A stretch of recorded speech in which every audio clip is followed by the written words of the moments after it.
हम यह भी नहीं जानते कि जब उससे पूछा गया उस बटुकेश्वर दत्त से कि तुम्हारी अंतिम इच्छा क्या है, तो उसने कहा कि मुझे भगत सिंह की मां से मिलवाया जाए। और जब भगत सिंह की मां आई तो उन्होंने कहा कि बेबे इन्हों कहना कि मेरी लाश भी वहीं दफनाई जाए या मेरी लाश भी वहीं जलाई जाए जहां पर भगत सिंह की लाश जलाई गई। बंदे ने कहा शाम को घर आ जाना। घर का जब एड्रेस बताया, पैरों तले जमीन खिसकने वाली जमीन थी। 8 अन्य आरोपी जो इनके साथ में थे, जो उस दूसरा लाहौर षड्यंत्र मुकदमे में थे, उनको अंडमान निकोबार की सेलुलर जेल की काले पानी की सजा के अंदर भेज दिया गया, जिसकी कहानियां सुनकर रूह कांप जाए। और पुनः उन लोगों ने जेल में कैदियों के प्रति की जाने वाले दुर्व्यवहार के खिलाफ भूख हड़ताल की। एक बार फिर से उसी तरीके से उनको दूध वगैरह पिलाने की, लिक्विड देने की कोशिश की गई। बाकी लोग मेरी तरह कोई दुबले पतले थे तो अंग्रेज जबरदस्ती पकड़ पकड़ा के उनको दे दिया करते थे। महावीर सिंह फिर हट्टा कट्टा था, इसलिए मानता नहीं था। इसलिए एक बार उसको 4, 5, 10 लोगों ने जबरदस्ती पकड़ के जमीन पे लिटा के उसके नाक के अंदर पाइप डाली गई। गलती से वो पाइप आहार नली की जगह श्वास नली के अंदर चली गई। फेफड़ों में दूध भर गया वो चिल्लाता रहा, लेकिन लगा कि नाटक कर रहा है, यूं छोड़ के चले गए। फिर वो और चिल्लाया, हेल्प हेल्प चिल्लाया। अंग्रेज अधिकारी भाग कर आए। आसपास वाले क्रांतिकारियों ने शोर मचाया कि पहलवान चिल्ला रहा है, पहलवान चिल्ला रहा है।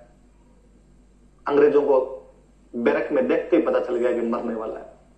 उठाकर ले जाने लगे तो पास वाले बैरक से ग्यारसी लाल वापस चिल्लाए कि क्या हुआ है, हमें बताया तो जाए। तब पहलवान ने एक बार थोड़ी सी आंखें खोली और कहा, अच्छा चलता हूं, दुआओं में याद रखना। लाश भी वापस घर वालों को नहीं दी गई थी। अंडमान निकोबार के पास बंगाल की खाड़ी में उसकी लाश नहीं दी गई थी। उस भूख हड़ताल में 3 शहीद हुए थे, मोहित मोइत्रा, मोहन किशोर और महावीर सिंह, जिन तीनों के स्टैच्यू अंडमान निकोबार के सेलुलर जेल के बाहर लगाए गए हैं। विडंबना यह है कि देश के इतिहास में उन विक्रम विप्लवियों को कोई स्थान नहीं दिया गया। कितनी विडंबना है कि हम केवल भगत सिंह, राजगुरु और सुखदेव के नाम जानते हैं। उस मुकदमे में 8 लोग जो काले पानी की सजा काट कर आए थे, हम उसके बारे में कुछ भी नहीं जानते। हम यह भी नहीं जानते कि देश की आजादी के बाद बटुकेश्वर दत्त जब एक तहसीलदार से कोई पट्टा बनवाने के लिए गए थे, तो तहसीलदार ने यह कहकर बाहर निकाल दिया था कि स्वतंत्रता सेनानी होने का तमगा दिया जा चुका, अब क्या पूरे देश को नोचते फिरोगे। हम यह भी नहीं जानते कि वो बटुकेश्वर दत्त अपने अंतिम समय में दिल्ली के एक सरकारी अस्पताल के अंदर तड़प तड़प कर मरे थे। उनके पास जाने वाला कोई भी नेता नहीं था। हम यह भी नहीं जानते कि जब उससे पूछा गया उस बटुकेश्वर दत्त से कि तुम्हारी अंतिम इच्छा क्या है, तो उसने कहा कि मुझे भगत सिंह की मां से मिलवाया जाए। और जब भगत सिंह की मां आई तो उन्होंने कहा कि बेबे इन्हों कहना कि मेरी लाश भी वहीं दफनाई जाए या मेरी लाश भी वहीं जलाई जाए जहां पर भगत सिंह की लाश जलाई गई थी। ये विडंबना इस वजह से है कि history was written by victors. इतिहास विजेताओं के द्वारा लिखा जाता है। विजेता कांग्रेस थी। मैंने जितने नाम गिनाए इनमें से कोई भी कांग्रेसी नहीं था।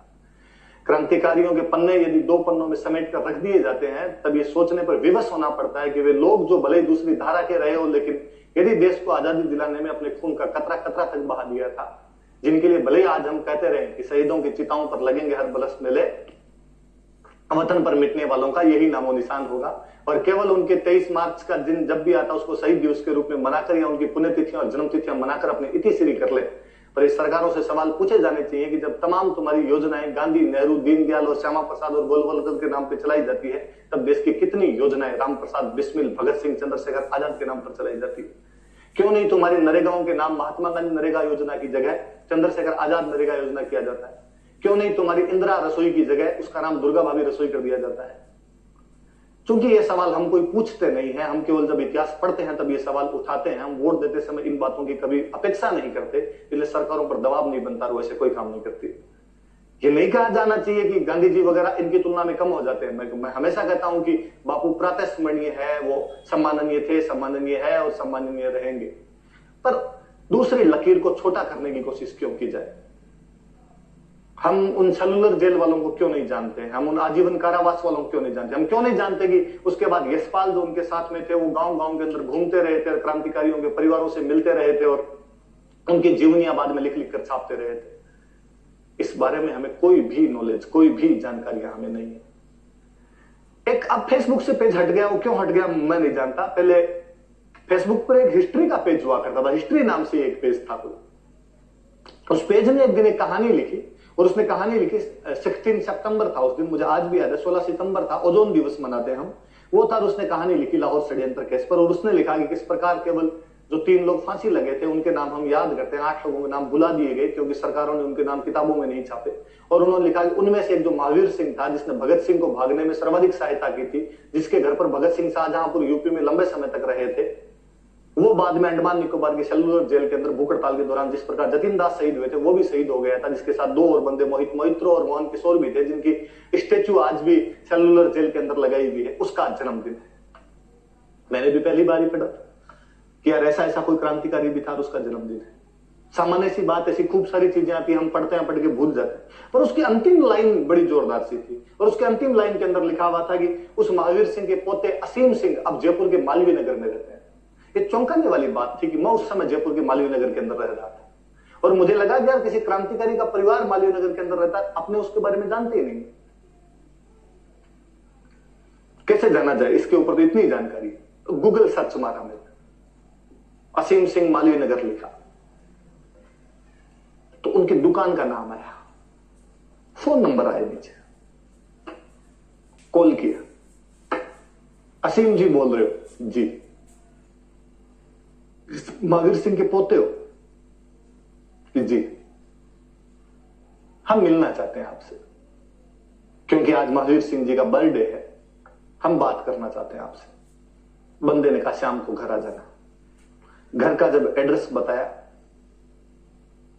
पैरों तले जमीन खिसकने वाली जमीन थी। एक बात थी कि मैं सड़क के इस तरफ रहता था, उनका घर सड़क के उस तरफ था, महज 3 मकान इधर और 3 मकान उधर की दूरी। सैकड़ों बार वहां से गुजरे होंगे, पर किसको पता था कि इस घर में रहने वाला परिवार उस व्यक्ति का परिवार है जो देश की आजादी के लिए शहीद हुआ था, जो भगत सिंह के साथ का आदमी था, या उस लाहौर षड्यंत्र केस के अंदर रहा था। तो बाकियों को तो जान भी कैसे पाए।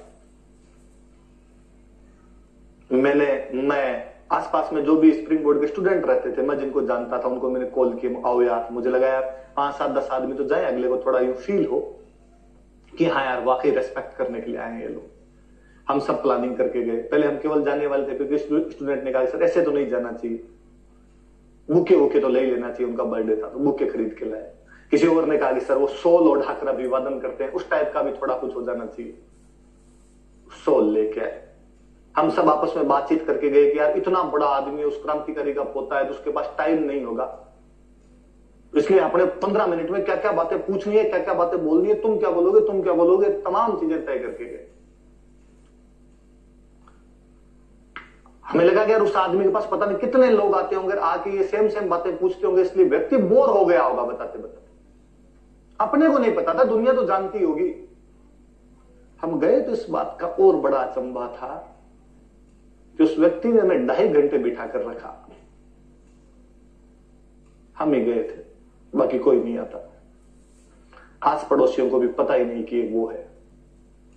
मैंने कहा उनको कि आप प्रयास क्यों नहीं करते।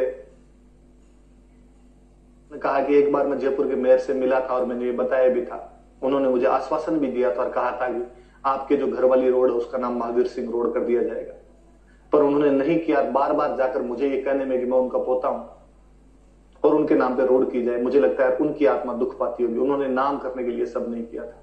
और अड़ोसी पड़ोसी कुछ तो जानते हैं, बाकी को अब मैं चला के थोड़ी बताऊंगी मैं उनका पोता।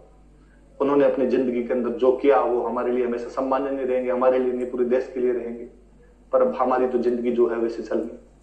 मैंने पूछा कि जयपुर आने क्या कारण रहा, तो उन्होंने कहा कि मैं उनका रियल पोता नहीं, उन्होंने तो शादी नहीं की थी, उनके जो भाई थे मैं उनका पोता हूं।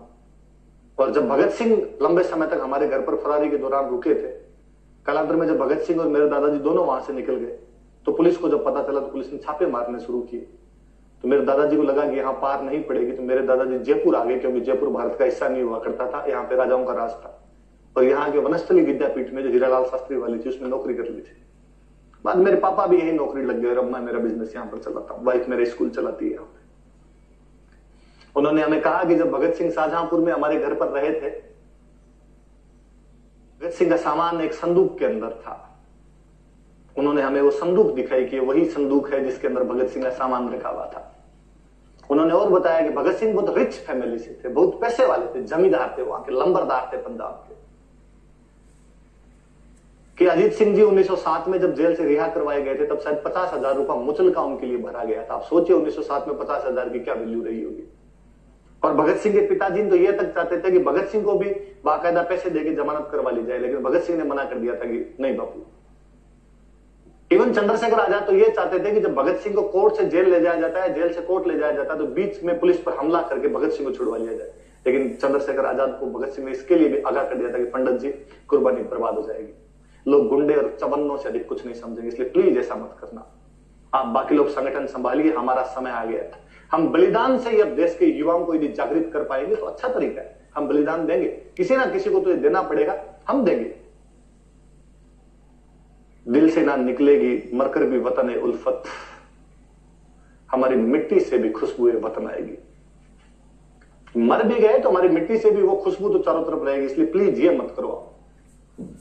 तो इतने पैसे वाले थे तो भगत सिंह की जो मम्मी थे विद्या देवी, उनकी जब शादी हुई थी तो उनके पीहर वालों ने उनको 4 बड़े बड़े संदूक दहेज के अंदर दिए थे। पहले वो पेटी आती थी, पेटी लो वाली जो पेटी आती थी अपने, एक एक मिलती है घरों में, वो पैसे वाले थे तो उनकी मम्मी 4 लाई थी। भगत सिंह जब पढ़ने के लिए गए एक उनको दे दिया गया। भगत सिंह जब फरार हुए तो उस एक संदूक में अपना सामान लेके निकले थे। उनका कि जब हमारे घर से वापस फरार हुए तो उन्होंने वो संदूक हमारे घर ही छोड़ दिया कि यार इतना बड़ा संदूक लेके इधर उधर कौन भागता फिरेगा। जब देश आजाद हो गया, सरकार ने कहा कि म्यूजियम में रखने के लिए क्रांतिकारियों की चीजें चाहिए, तो क्रांतिकारी के जो भी घर वाले हैं वो चीजें हमें दे दे। तो हमने बाकी तमाम चीजें लौटा दी थी, लेकिन वो संदूक नहीं लौटाया था, हमारे पास पड़ा। हमें लगता है कि भगत सिंह हमारे घर पर रहे थे तो कुछ निशानी तो हमारे पास होनी चाहिए। हमने भी उस संदूक के हाथ लगाया, इस बात को महसूस किया कि कभी भगत सिंह ने इस संदूक को खोला होगा तो उनके हाथ लगे होंगे, तो अपने इस मामले में थोड़े से सौभाग्यशाली खुद को मान दिया। पर सोचना इस बात पर कि किस कदर हम हमारे इतिहास को इस तरीके से भुला देते हैं। भगत सिंह के संगठन कौन से थे? तो भगत सिंह के संगठन थे, एक तो नौजवान भारत सभा था, एक लाहौर छात्र संघ, भगत सिंह और सुखदेव ने मिलकर स्टूडेंट के बीच में बनाया था एक लाहौर छात्र संघ नाम करके संगठन हुआ करता। क्या ये